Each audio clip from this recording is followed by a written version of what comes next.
This is Pretty Much Pop, a culture podcast giving nightmares to intelligent children since 2019. Oh my gosh. Wow. Today we're talking about Pinocchio, the 1883 story by Carlo Collodi and its many film versions by Disney, Guillermo del Toro, Roberto Benigni, and others. I'm Mark Lintonmeyer, and I'll know I'm a real boy when I suddenly like sports. You don't like sports? Wait, no. You don't like sports, Mark? Not particularly. Wow. I'm the same. I'm Al Baker speaking to you. Whoa! You don't like sports, Al? You don't like soccer? No, not really. Mind blown. I'm sorry, keep going, Al. I'm a nerd. I only play Dungeons & Dragons. I'm Al Baker speaking to you from the belly of a giant whale or possibly a giant dogfish. It's not entirely clear. My name is Sarahlyn. I'm a writer and a writing professor, and I've got no strings on me. Very nice Avengers callback. My name is Lawrence Ware, and I'm a professor. I'm also now a director of Africana Studies and a writer. Yeah, I know, impressive. And I have nothing clever to say because I didn't think of anything. You got to save all your brain energy for those fancy new academic positions you've got. Yeah, holy moly. Lawrence, color me impressed. Yeah, it's not that impressive. It's not. So we had this planned a while back because of the confluence of movies coming out. When the holidays rolled around, I didn't actually feel like using them, just watching Pinocchio movies. So I pushed this off yet another week with the proviso of, you guys got to read the original story. The original story is the trippiest children's story. It's so weird. It is so I had such a good time with that. It's so strange. Sarahlyn, as a writing professor, do you have any notes for Mr. Well, Collodi? It was published in installments. Let me say that much. How much time do we have? I took, when I was getting my master's, I ended up taking a course in fairy tales and stuff like that, and how dark Pinocchio is. And I am astounded at some of the stuff that was written, 100, 150 years ago, that it was meant for children, stuff that would never fly today. It was a pretty trippy read. As a writing professor, what's your opinion on how many times in the same chapter you can really get away with saying that something is beyond description? I know. Because he does it a lot. Is he Lovecraft? A lot. Is that? Very Lovecrafty. He did seem a little bored by the end. He seemed pretty over it. As were we all. I think it goes on. I think it has been rightly shortened. But, the stuff you would remove are some of the craziest scenes of him being made into a guard dog for some reason. And him being okay with that and actually performing as a good guard dog and not making a deal with the foxes who want to get into the hen house. Who would know? But it's a moral test. It does feel like the moral tests come in like 4 or 5 different fairly strict genres, one of them being you get turned into a different kind of animal and see how you like that. You think that's the test or that's the punishment? I thought that was... It felt like the punishment. I didn't like the stories very much. I mean, I like the most recent movie by Del Toro quite a bit. I thought that was pretty good. But the original story, I don't know how anyone read that and was like, yo, let me turn this into a movie. It didn't go for me at all. It was really strange. Yeah, didn't stop Roberto Benigni. Yeah, that's true. And Bernini's movie is terrible, man. It's terrible. You might as well get that out of the way. So that was the other thing that I sort of urged you folks, because this is an unfilmable book, literally. And so Disney, I just watched the original Disney version last night, and they did not even try. No, they didn't. No. Like, it was just like, here are a few of the gestures, and then we're going to tell our own story, and we're going to take our time with, like, watching that little kitty cat be cute and stuff like that. And that flirty goldfish. They do lean in pretty hard to the horror in the, what's it called, the boys' fun town that they all go to when they're all turning into donkeys. Pleasure Island. Yeah. Yeah, they do. That's pretty... I just watched that this afternoon and I was surprised at how dark that felt. Mm-hmm. It is. And it was also somehow worse in the live action Disney version. Like those hulking, whatever they were, those shadow guys. The smoke monster were truly frightening. Yeah. And I went back and watched, because I ended with the 1940 animated version yesterday, and it was still pretty scary, but it was much more frightening in the live action one. That whole scene was just nightmare inducing. The 1940s animated one's pretty good. I kind of liked it. I mean, maybe I'm nostalgic, but I kind of liked that one. The most recent one with, was it Tom Hanks? I think it is. That was really bad. My kids hated it as well. The most recent one is my favorite. But I mean, what I'm getting is that they're taking like the broad strokes of the story and filling in what they want inside of it. But the actual story itself, you can't make a movie out of that. It's not filmable. So Roberto Benigni, after Life is Beautiful had won an Oscar, did that. And it has almost every single story point. And it's terrible. From the original. Yes. And it has a 0% Rotten Tomatoes, which just means. the 2002 version, right? Yes, where he is Pinocchio. As a 50-year-old man, by the way. He's 50.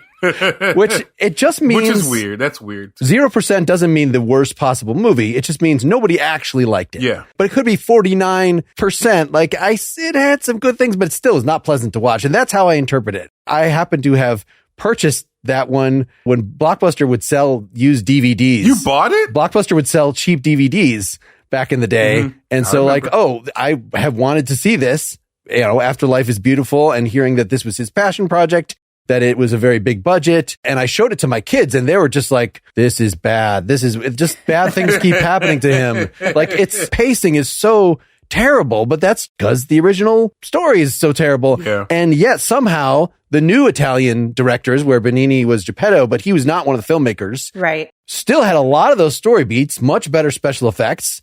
And I thought managed to make something that was quite watchable and even touching. That one I thought was great. I loved the amount of nightmare fuel in it. All of the visuals were absolutely horrifying. Yes. But I'm really confused because that was also made by someone called Benigni. Is that the same person?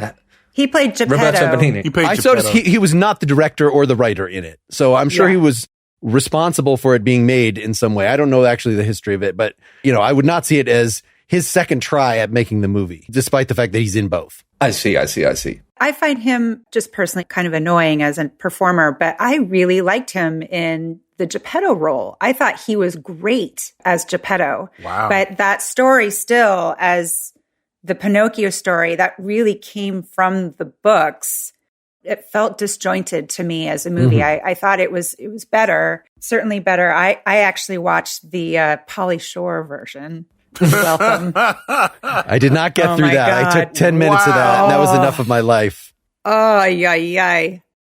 But the newer Italian version, I thought actually was pretty good. It reminded me a lot of, I don't know if any of you watched Alice in Wonderland, the live action 1972 version, where they had actual human beings dressed up as like the rabbit and playing cards and stuff like that. And it's kind of nightmarish in a way. It felt very similar. And the reading that I've done on Pinocchio, it sounds like Pinocchio was very much influenced by Alice in Wonderland. Mm-hmm. Well, I want to hear from you guys. What do you think it is about this story that makes so many people want to tell it in a film? Is it really the 1940s animated version that's kind of fueling what's happening now? Like, why are people trying to make films of this weird-ass story? Such a good question. I thought about that, and I think one interesting way of going about answering this might be to talk more about the Del Toro movie. Mm-hmm. I think the movie he managed to make was a really good job at taking the Pinocchio story and making it work for modern children in a way that probably previous iterations of the story don't. And what I think that indicates is that the story of Pinocchio is genuinely timeless. If you can take like the key story beats and ultimately come out with a completely inverted moral compared to the original story and to most of the other film versions, at least ones I've seen, I think that tells you that what you've got is a really proper Jungian archetype kind of fairy story that people will just be able to tell forever. Yeah, I agree. It's something that you can kind of reinterpret, update, and I love that version as well. I was looking at all of the different themes and every single one of these movies that I watched, and that one just really, I loved how he turned it on top of its head. I really want to know what you all thought about the historical setting that Del Toro chose to use. At first, I was really unsure, but then I decided I loved it. But I want to know what you guys think. Well, okay, I loved it because I know the history, but I wonder if people like contemporarily watching that, especially kids, have any idea what's going on there. Do they understand whatsoever what he's doing with the historical kind of setting? But is this a movie for kids, though? I don't know that this is necessarily a movie for children. Lawrence, did your kids watch this new version? Yeah, they watched it. They loved it. Okay. They loved it, yeah. Really? How old are your kids? The youngest is 7, the middle one is 11, and the oldest one is 14. Okay. So they're on the upper age. Yeah, but still. I mean, and I loved it. I mean, I genuinely think that is a kid's movie, even though I'm not sure if kids will understand all of it. Well, there might be something about dealing with loss. It's in Bambi. It was in kids' movies for a long time, and then it became foreboding. Oh my gosh, Bambi is it traumatized the shit out of me, man. Oh my gosh. Yeah, well, it became forbidden for exactly that reason, that you can't really deal with loss in a real way. And so Del Toro is trying to do this, and it shouldn't be surprised that it actually does resonate with kids. Like, it is a real thing. And so having that reflected in a way that they can have some distance from, I mean, they're not going to entirely identify with an immortal wooden boy who has to stick around while everybody around him grows old and dies. Like, they're more likely to have heard that from some other sci-fi property by the time they're 10. But even if we're going back to the significance of fascism and authoritarianism, that is still, unfortunately, resonates today. You know, that's something that we are that's something that you can absolutely link back up to. And, you know, if you're looking at who are the real puppets, it's the humans who are the real puppets in this version, right? And so that's something that's as modern as you can get. And just to your point, Lawrence, about like whether kids are going to grasp the significance of all the fascist history that Del Toro is playing with. I'm thinking now about The Sound of Music and like other kind of family kids. So I'm not a parent, but it strikes me that the use of family or children's movies such as this it might give you an opportunity to say, hey, by the way, this is who Mussolini was. And maybe it's kind of important that you know that. But is it important? Well, I wonder if it goes over for different audiences in different countries, and whether the fact that it is presented as this is happening in a foreign land, right, to the English speakers, makes a difference. I noticed this is sort of getting at, I don't know, xenophobia. I don't know exactly what this is, but when January 6th happens, it's like, I know there are going to be limits to this. Like, this is surprising. There are crazy people, but you think this is going to be controlled. When the same thing just happened with Bolsonaro, in Brazil, I don't know anything about Brazil. That's true. As far as I know, they could just have a complete revolution and topple the government right there. Because it seems like, oh, it can't happen here. Well, as far as we know, it can't happen anywhere else.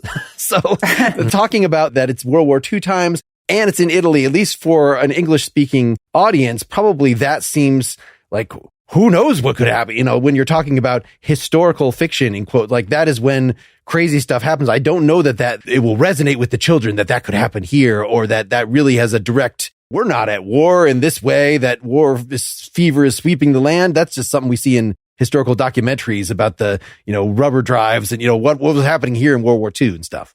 Yeah, and he does a good job of bringing that to modern audiences too, because he's got these other themes that are more rooted in character. His Geppetto, he gives so much time to his backstory and to that sense of grief and loss that he feels and how that affects how he views the wooden puppet, right? And so we end up with these themes that are, again, resonate today of love and accept your child for who they say they are.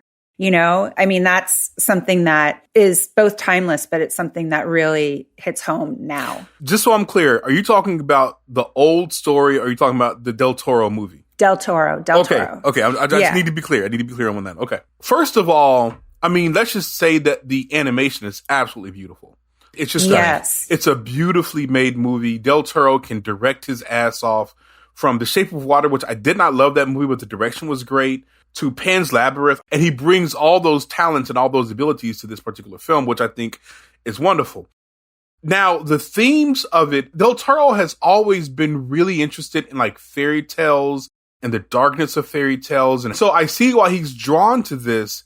And I think the film is good. I just don't know why there's like a Pinocchio avalanche last year, because there was the Disney movie and then there's Del Toro. Like, I genuinely do not understand why everyone wanted to make a Pinocchio movie seemingly at the same time. I don't understand. I don't know what's going on in the culture. I do not get it. I don't understand it whatsoever. Me either. Yeah, I don't get it either. Well, I don't understand why none of them are about trans. I want to be a real boy. Like, the trans community, like, it hasn't made its way into the films. I did not think about that. Interesting. I thought that as well. And one of the things I thought is I would love to see the Wachowskis make a Pinocchio movie. Right. But to your point, Mark, is it not about that? So to me, the Del Toro movie and what stands it apart from all of the other adaptations is, and this is where I think bringing in the fascist Italy background makes an enormous amount of sense. Because initially I was thinking, okay, was this at the actual period that the stories were written in? And then obviously not. It's like 40 years later. So why fascist Italy? And the way I came to think about it was, it seems like what Del Toro is doing is just taking a really, really sharp aim at the kind of moralism that the original story is partaking in, and most of the adaptations following it are partaking in, according to which what it is to be a good and fulfilled and whole person is to do what your parents expect of you, and to be like the model Italian citizen, which one of the Del Toro side characters says ominously early on in the movie. And I think Del Toro absolutely rightly picks up on that as a kind of not quite quasi-fascist, but a problematic attitude. And the moral that Del Toro wants to push in his story is that becoming a real person is about becoming the best version of yourself. And that's why in the end of the Del Toro movie, spoilers, we don't get a real boy. We get a happy wooden Pinocchio, which I think is a really beautiful spin on the thing, and precisely the version of the story that we needed telling in this cultural moment. And that's why I think, Mark, that maybe it is or can be about being trans or about whatever other kind of identity people are interested in now. Because it's ultimately about how what society expects of you isn't and shouldn't be relevant to how you understand yourself. Well said, Al. Well said. Even in the updated Disney version, he doesn't become a real boy at the end. I think there might be some, I don't want to watch it again to make sure of this, but like, I think there might, what happened. At least at the end of one of them, it's like, some people say he eventually became a real boy, and some people, like, there's some narration, but I believe it's, I accept you for who you are. You don't have to transform from a puppet into a flesh thing. That is outdated thinking. Right. To think that you should be embarrassed going around and forever striving to be something you're not. I thought it was interesting.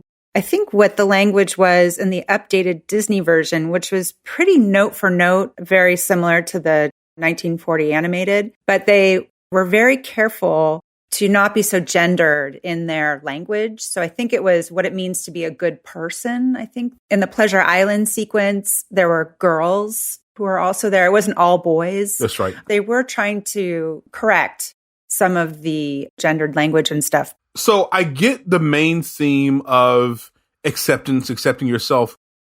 But what the hell else is going on? Like what are other themes that are going on that makes this so resonant? Because yeah, I get it that there is this theme about accepting yourself for who you are, blah, blah, blah. I'm on board with that. Because here's what I'm trying to figure out. And this is what really baffles me. Why is this a story that keeps being retold? And maybe you can help me out with this, Sarah, since you're the writing expert here on the panel. But I genuinely do not get, because honestly, Del Toro's movie was good. The rest of them, I mean, the original was good because I was a kid when I first saw it. I'm kind of over this story. Like, I don't understand why people really are drawn to the story as much as they are. I'm going to go out on a bit of a limb here because it's been a while since I've thought seriously about existentialism, but isn't it essentially an existential angst? You're talking my language, man. You know, I love me some existentialism. Yes. I'm sorry. Go ahead. Keep going. It's a story about wanting to be an idealized version of the thing that you think that you should be, and how difficult it is to get there in practice, and about how ultimately pointless that is as an exercise. And if that's right, and if existentialism is worth anything, which it probably is, I think the story speaks to an element of the human condition, essentially, and that's why it's infinitely retellable, because nobody ever feels like a real person. I think you're onto something there, Al. I think you're onto something. I absolutely agree with that. And that was kind of what I was going to talk about a little bit, was that fear also of becoming an adult. You know, that fear of responsibility, the fear of, and a lot of legitimate fear. You should be afraid of bills. Keep going. Absolutely. No, absolutely. And the way that that's coded when you're a child is obey, right? Is follow the rules, be brave, go to school. And what was funny was I thought that so much of how adulthood was characterized as something to fear was in that Roberto Benigni, when he plays Geppetto, so the more recent Italian version, I thought that one did a really good job of that. And poverty was also another huge theme there, you know, and that's scary. That was really interesting as well, because there's so much about the original tellings or the earlier tellings of the story are problematic, and for similar reasons, because so much is made of, like, when Pinocchio's good, then his standard of living improves.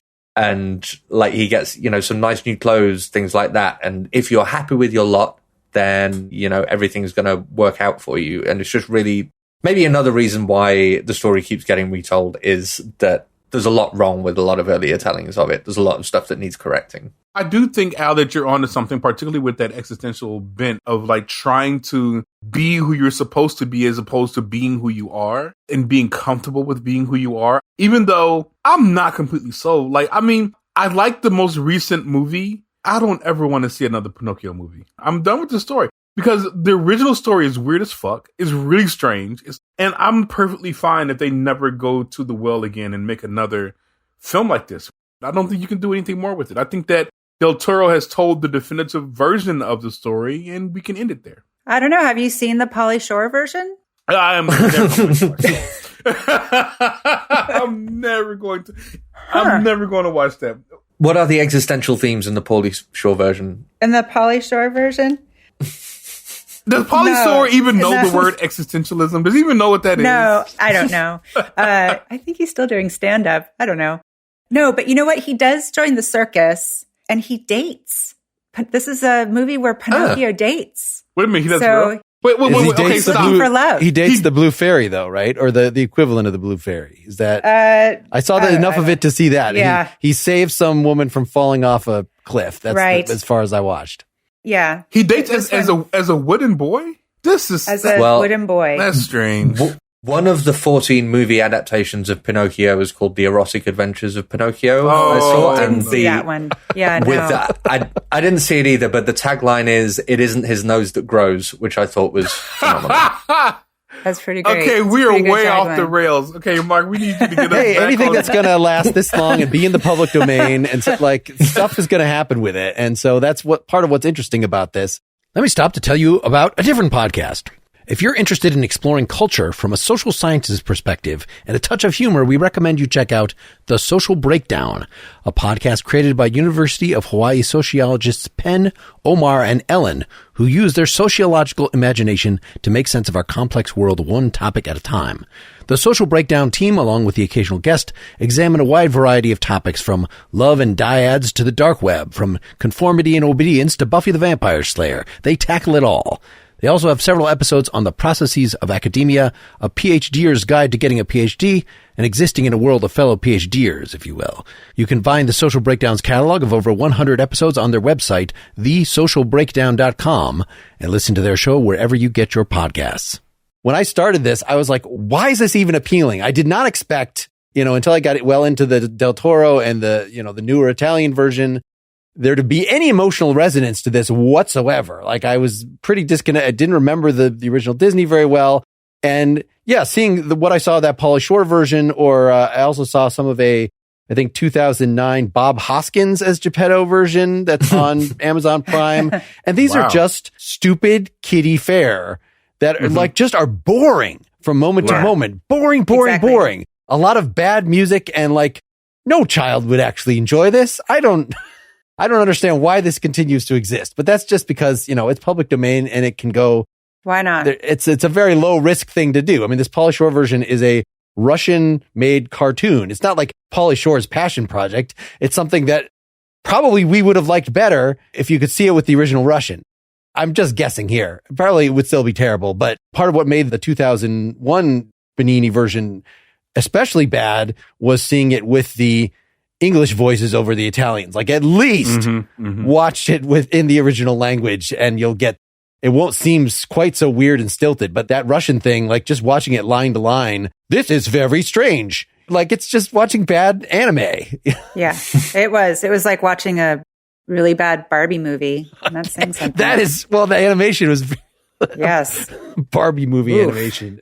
But I do think that there is something, and this kind of brings us up to, I guess, where we're going next week, because there is something, particularly with where technology is now, that, like, with Megan, with AI, like, there's something about AI becoming self-aware that the Pinocchio story, though it's written a long time ago, it still kind of resonates. And so I do think that Megan is riffing off of it. I do think that AI, Steven Spielberg's movie they took over from Stanley Kubrick, is riffing off of it. Like there is something, even, what'd you say, iRobot, Mark? You include that as well. That's riffing off of that. Like something about this thing becoming sentient, and it's no longer this electronic thing over here, but it's now interacting with me. And then what are the margins between what thing becomes genuinely real and it is still electronic, which I think is worth exploring, particularly next week, which brings us into the Terminator movies, which brings us into a lot of different kind of questions. Yeah, and very modern technology right now, Yeah, it's getting really close there. I mean, it's interesting how the original book and some of the subversions then does not care about the inner life, seemingly, of Pinocchio. What is he supposed to know? He's just been born. So some of the versions like this Bob Hoskins one, like make a big deal out of the fact that he was just born yesterday. He doesn't know what stealing is. Like, this is why he needs a cricket in the Disney version to tell him right and wrong, because he literally does not know anything. Whereas, how does he know? I don't like school. He seems to, in the original book, know a lot of things that he shouldn't know because the target audience is not going to care, is my imagination. He's been created just as the id of all naughty boys. Right. That's why he knows that's why he knows that school is bad. I thought it was so interesting that in the Del Toro version, they created the puppet out of a piece of wood where the cricket lives. So he lives in his heart. So he becomes his heart, and it becomes his conscious. His heart becomes something very separate from the puppet because he doesn't know anything. He is basically just a brat who wants to do what he wants to do.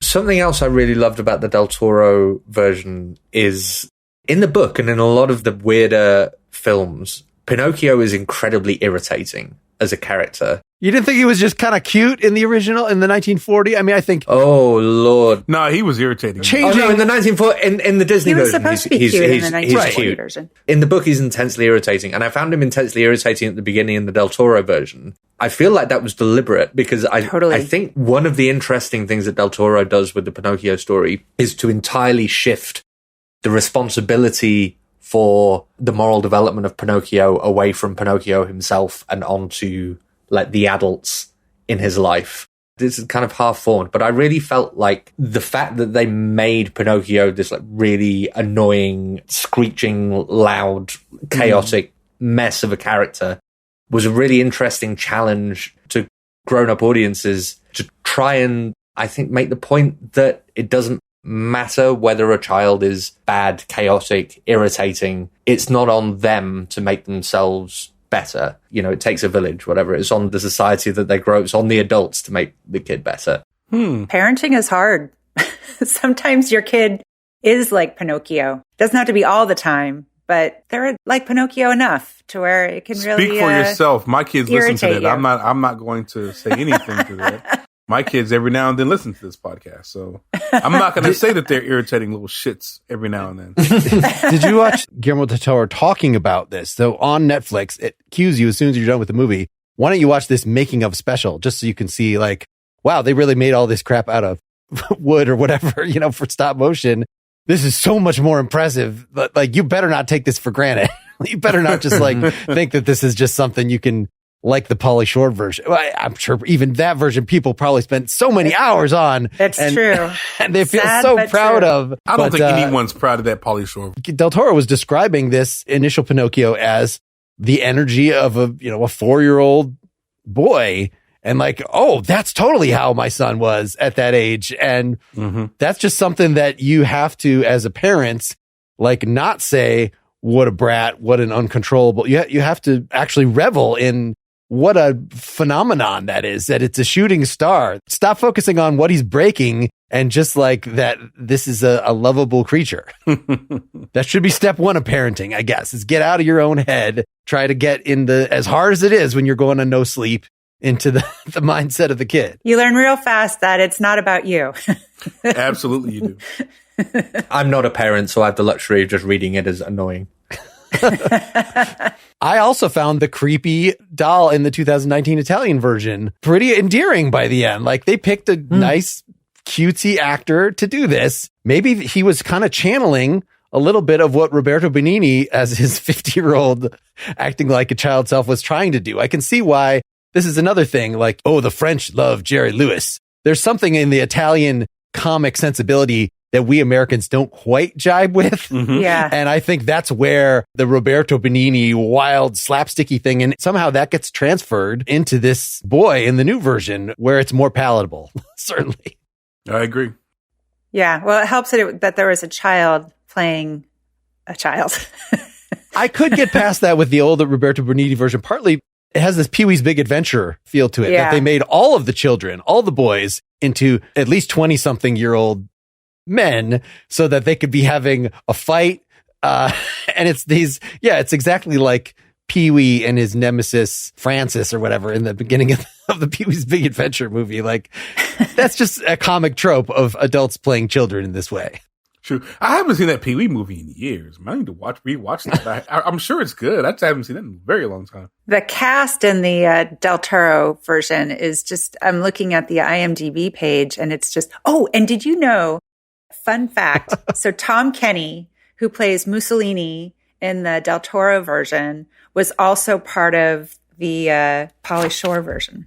And he played Pinocchio himself in some older version I was seeing on IMDb. He's he's truly talented. Actually, Tom Kenny is truly talented. He's truly available as a voice actor. I think that's more what's going on. I hate to keep returning to this.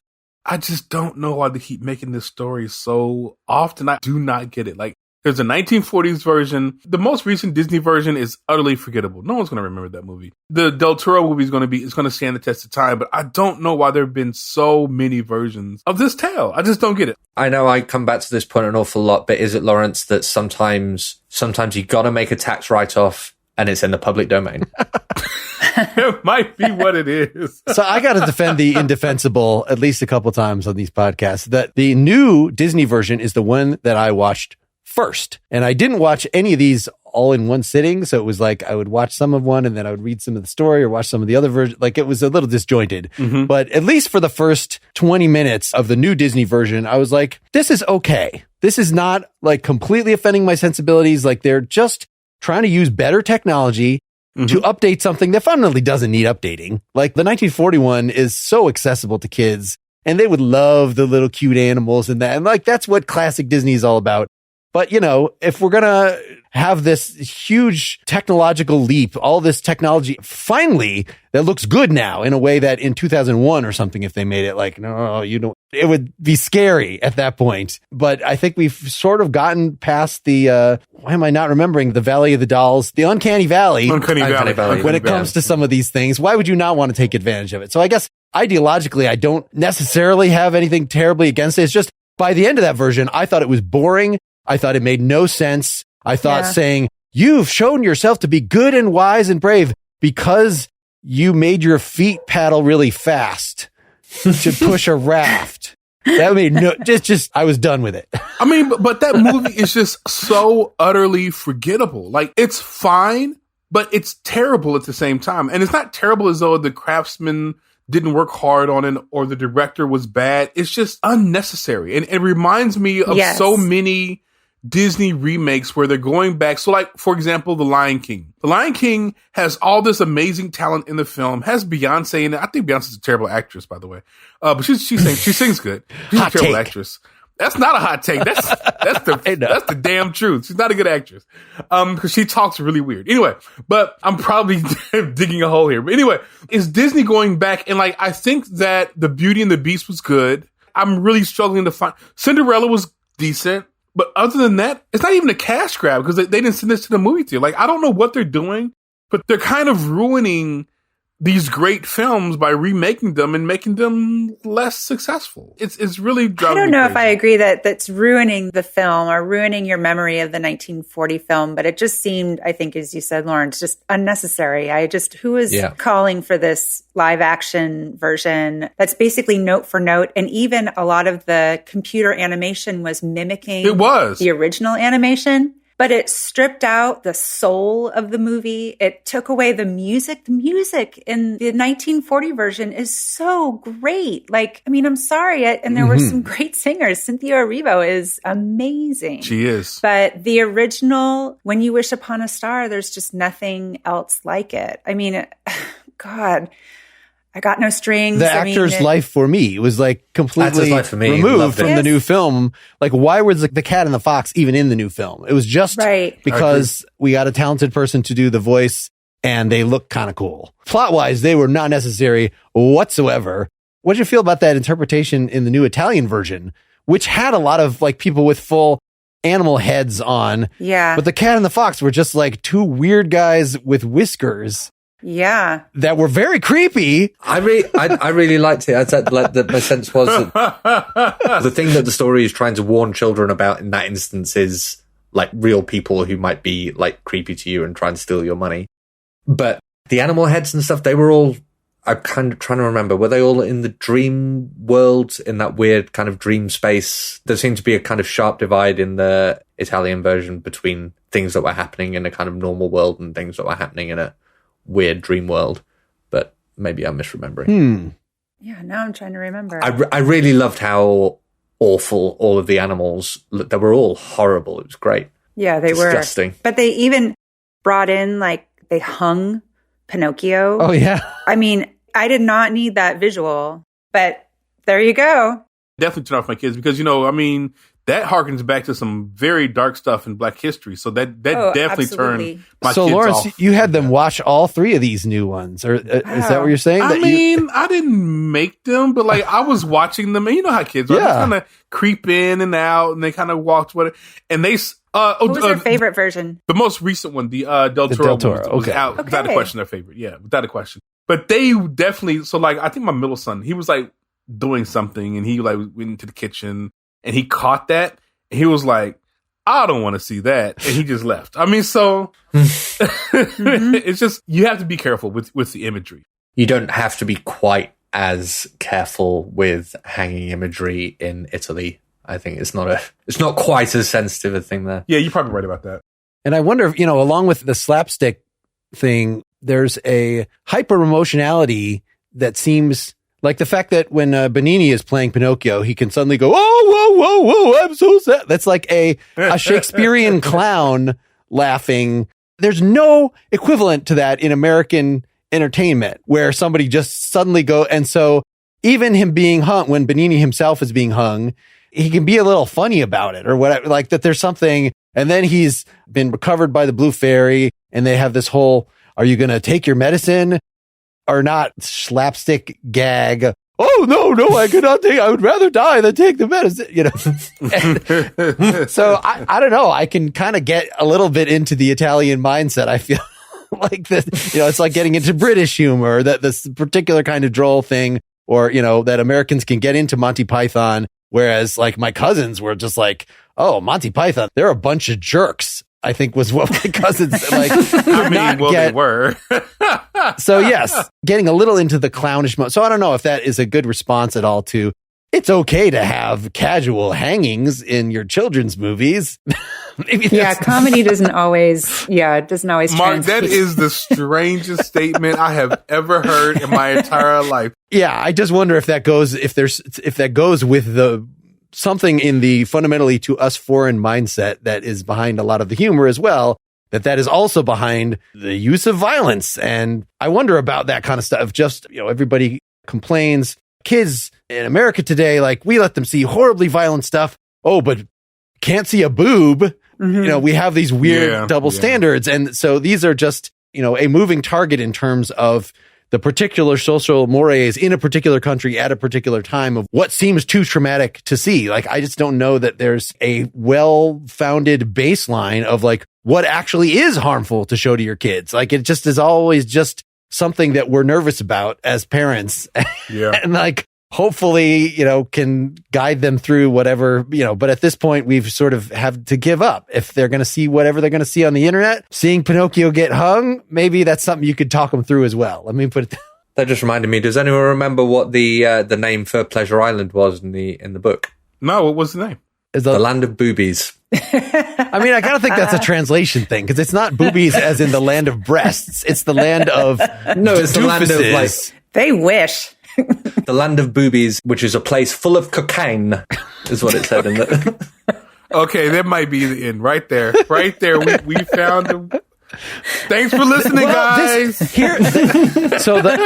Why does pleasure? The fact that in the new Disney version they kept Pleasure Island. I know. What? Makes it sound like a sex shop. Yeah, and in fact, I listened to part of when I was searching for podcasts about Pinocchio. The first one I found was like some conspiracy theory guy talking about the Jeffrey Epstein character of "We'll take these kids away and they will never come back the same." Oh my God.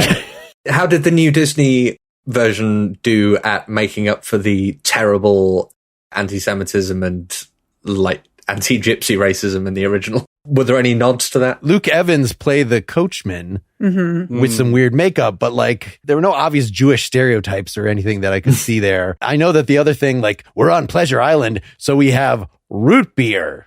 Right. All the root beer you can drink, at which point they hadn't even really established in this version, the Disney version, does Pinocchio eat and drink? That's a thing in the original story. Smokes. He's really hungry. He's hungry all the time. Yeah. That's like a main driving plot force in the original version, that even though he's made of wood, it's beer and cigars in the old Disney version, which were, we've cleansed those. Our kids will not have to witness the CGI people smoking cigars. That would be terrible. Oh, man. Wouldn't it be good to show someone smoking in the new version and getting sick over it? Like that seems like a educational. Yeah, smoking is bad. Yeah. We can all get behind that, right? Yeah, that original Disney does a really good job of showing what it's like to go too gung-ho on the cigars when you're not used to them. Oh, yeah. Also, in the new version, Pinocchio's not necessarily down with the violence on Pleasure Island. I had forgotten this, but introduced for the Disney version is it's not just that they're running around and playing, and like some of the versions of this, like Toy Island or whatever, actually look like, well, this is kind of what the Magic Kingdom or what a well-catered party is shooting for. It's just the excess. But on the Disney version, they make it clear, like, it's not just partying. We have a house of destruction where you get to punch people and you get to get a slingshot and fling things at people's eyes. And Pinocchio, at least in the new version, is not altogether down with that. Maybe that's the explanation of why it's taking longer for him to turn into a donkey than anybody else. I'm sure that's something that needs a really detailed in-universe explanation, yeah. It doesn't need one at all. We're perfectly fine. We're good. Well, I like the fact that in the old Disney version, once he turns partially into a donkey, he stays partially a donkey for the rest of the film in the fish and stuff. I could see why that would be disturbing, like to kids that, no, body dysmorphia, that's permanent. You don't just get to push a button and you're back to the old you. Like, you've behaved this way, and that's going to hang on at least until the divine intervention of the final act comes along.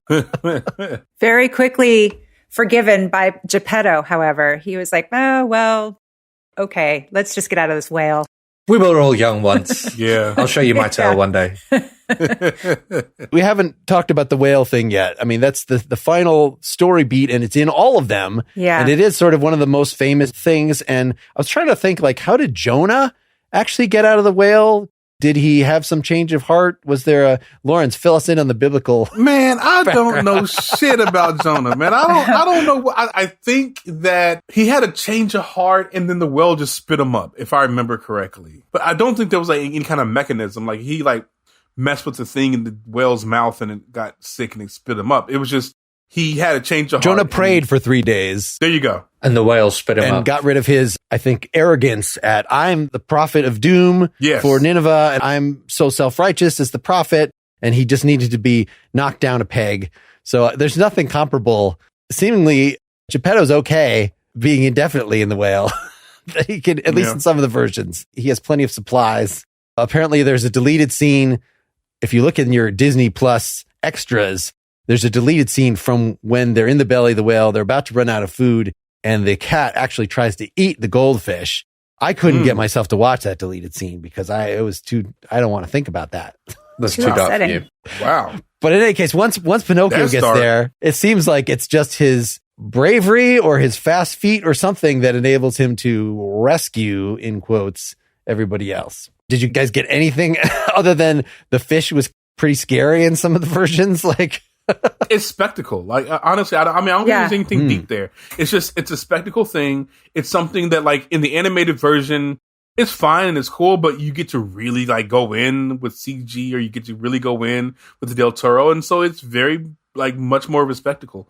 I don't think there's anything deep, although Al probably thinks something deep. No, but something that not very deep. Well, maybe it did strike me in the Del Toro version how very sphincter-like the blowhole was. It seemed. Wow. It seems like they'd had meetings about making that as visceral as possible. So let's give our Freudian interpretation. There we go. The whale was going through the retention, but then he had to expel the foreign elements. I don't know what to make of this. In the new Disney version, there's a moral choice that somehow introduced newly for this version, puppet/puppeteer, because we need to have a strong black woman that can be triumphing over, that is his friend, offers him, says, hey, I got rid of the bad puppeteer off screen. He's now in jail. Right. That's so satisfying for the audience to have that off screen. Although in the original 1941, none of the bad guys get any comeuppance whatsoever. He just avoids them. But so at least having something off screen referred to. But she says, I know you enjoyed playing on the stage. It was just the fact that you were captured that was bad. But now you could come back under new management. I'm a kindly person. You could be fully self-actualized. And he chooses, no, I must go after my father, who I think he knows at least that he's lost at sea, if not actually in the belly of the thing. And so that is the moment of the key moral choice there, as if he couldn't come back after later. He does this thing. Like, yeah, exactly. Is there no way? Is it duty to family or pursuing your dreams? Is there no way to really do both? But there was even the 1940 version, the animation, like water, was really tough to animate. And that was, I think, ahead of its time. And, just watching it yesterday, it was gorgeous. It was really gorgeous to see the bottom of the ocean and the ripples in the water, and just everything about that whole sequence was pretty amazing, I think, for the time, and still holds up. Hey kids, don't worry about why Jiminy can breathe for that part. I mean, it would be very sad if like just a dead cricket were to like float up. And you can't have that in the kids' movies, man. You gotta have. He's got blue fairy magic. You can have a talking puppet. You can have a cricket that breathes underwater. The fact that the cricket's motivation is to get a shiny new badge, I had very It's a Wonderful Life, Clarence gets his wings sort of That's true. vibes from that. In the 1940 Disney movie, Jiminy Cricket is also a very horny bug. He's standing there. Is he really? He's standing there like when he's doing Give a Little Whistle, and he's like all chasing after the Clockwork Milkmaid, and then he's at the puppet show and there's the can dancers, and he's like not interested until he sees them. Whoa! And I just wooden puppets with petticoats. Whoa! Oh my God. And I just thought I thought that was very funny. That not to mention the blue fairy. Oh my gosh. Absolutely. Oh God. Yeah. He goes all red. And I just thought it was very funny that 1940s, the most morally upstanding character, still he's going to go bug-eyed at a raunchy puppet. And that's just the way men are. And you're never going to be able to change that. No. To be honest, I did not notice that. Leave it to Al to notice some weird ass shit. I've got to notice the horny cricket. One, I don't know what the significance of in the original one, that Pinocchio, like the blue fairy, is his peer at first when she's trying to feed him the medicine. And then suddenly they only reproduce this in the Italian version and now she's grown up and he's going to call her mama. Like, what? And the explanation is just, well, how did that happen? Well, it's a secret. And that's how he knows that she can do the kind of magic that could change him from wood into a boy. Like that is the plot significance. But what the Freudian significance or whatever of you're my peer now, you're my mama now, and now I have to deal, is the ideal that, he would get Geppetto and the mama blue fairy and they would all live together with the snail maid? I don't really understand what the goal is. It's not a popular opinion, but maybe we need to have a female director. We need some female eyes on this story, because it still seems to be problematic gender-wise. Isn't it interesting that how radically different the whole story would be if it was about being a real girl? It would be not being a real boy. It would be. instead of going to school, what is the equivalent for the time period? Finishing school, maybe. I don't know. Go to sewing camp or what? Yeah. Exactly. Whoa. I guess we've had enough of these. The girl who wants to be the warrior or whatever in so many other Disney and children related, or even, Game of Thrones. I'm thinking that has been a trope that has happened a lot. So I don't know if we actually need this, but I would allow at least one or two more versions of this if they do something with gender. That would be at least a little interesting to me. Mm-hmm. I'd be interested in that. I'm good. I'll pass on all of it. I don't think the kids would want to watch any of them. I don't even believe. I'd have to get a larger sample of whether, Lawrence, your kids might have seen, because of you and your tastes, a wider range of stuff so that they would enjoy the Del Toro thing. But I'm not going to be convinced until I get a larger sampling whether any of these are good for kids, because certainly the original Disney one, as we've all, it's like Charlie and the Chocolate Factory, are like actually traumatic for a lot of kids. Kids love to be traumatized, though. Kids love to be traumatized they like really that. do. I'm being serious. I do think Ronald Dahl has showed us that you can do some dark stuff with kids' stories and they'd be perfectly fine. Like, you'd be surprised, what kids can handle. I genuinely think that some dark stuff is good. I just think that we're done with Pinocchio, but other dark things, bring it on. Well, maybe we should talk a little bit more about those things in our after talk, which people can get. Good transition. Look at you. Subscribe to us at patreon.com/prettymuchpop. Thanks to the three of you. Thanks, listeners. So long, everybody. Bye. Bye-bye. Bye. For more Pretty Much Pop, try prettymuchpop.com. And man, that was a good episode, and we talked for another 25 minutes, continuing to have fun just for the supporters. Go to patreon.com/prettymuchpop or sign up for the supporter feed right through your Apple Podcasts application, and you'll henceforth never have to hear any more ads from me. Thanks to the Partially Examined Life and OpenCulture.com for providing exposure to this podcast.